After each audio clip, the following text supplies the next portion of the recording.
power supply condition, always we refer it with reference to our neighbors. As far as state of AP is concerned, the power supply position in state of AP is relatively better when compared to the neighboring states. The consumers in this particular, and then in not only CPDC area, total AP.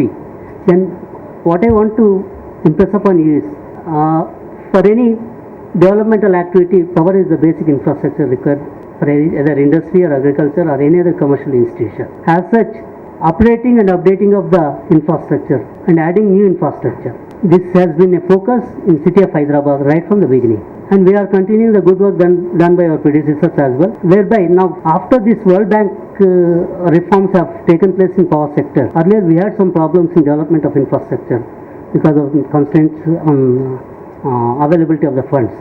Now having restructured, we have got better facilities. Now the funding institutions are after us to lend, because our credibility has gone up very high after this implementation of the reform.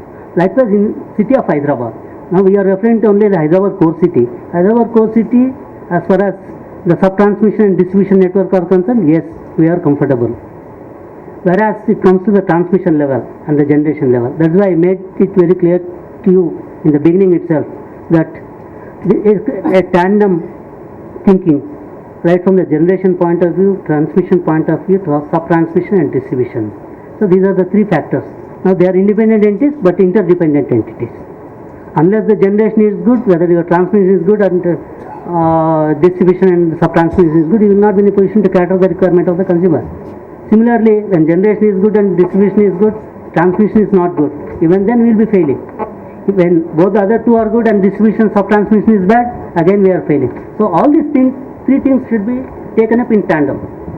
Second thing is, now private participation is invited into the power sector in a very big way. Almost nearly 3,300 megawatts power is generated by the private entrepreneurs in state of AP now, whereas the state owned is only 4,382.5 megawatts generation is there. We have got private sector participation for 3,223 megawatts of power is generated there. Similarly, as you say, thermal, gas and then hydro are the required powers. We have a constraint and cap on this particular generation abilities, and now generation has to come up in a big way. Similarly, in transmission sector, now they have taken up in the last 2 years, some works have gone up, some inputs have gone into the system. Now there is an improvement in the system as far as the transmission system is concerned. And then as far as the sub-transmission distribution is concerned, it is a continuous effort, because it is the level at which there is interface with the consumer.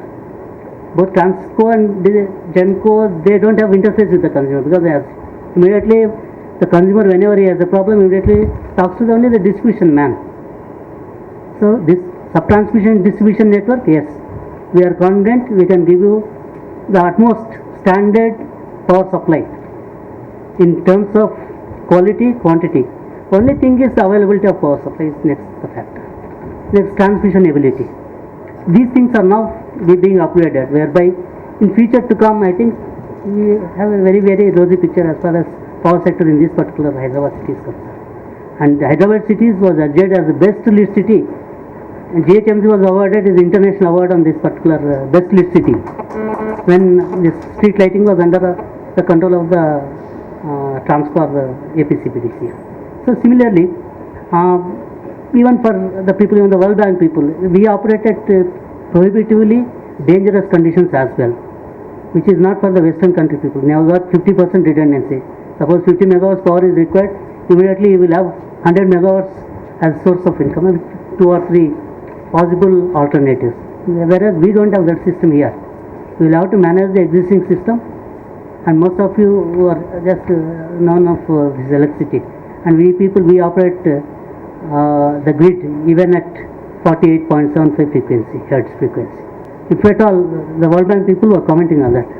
Sir, if this is the condition, probably our people in the control will be shivering when the frequency droops down to 49.5 or 49.75 also, because 50 cycles is the assured frequency. When it falls below 49.75, engineers sitting in the control room will be just shivering just to build up that frequency to point. Whereas we here, we operate even at 48.75, and that is the ruggedness of the system here.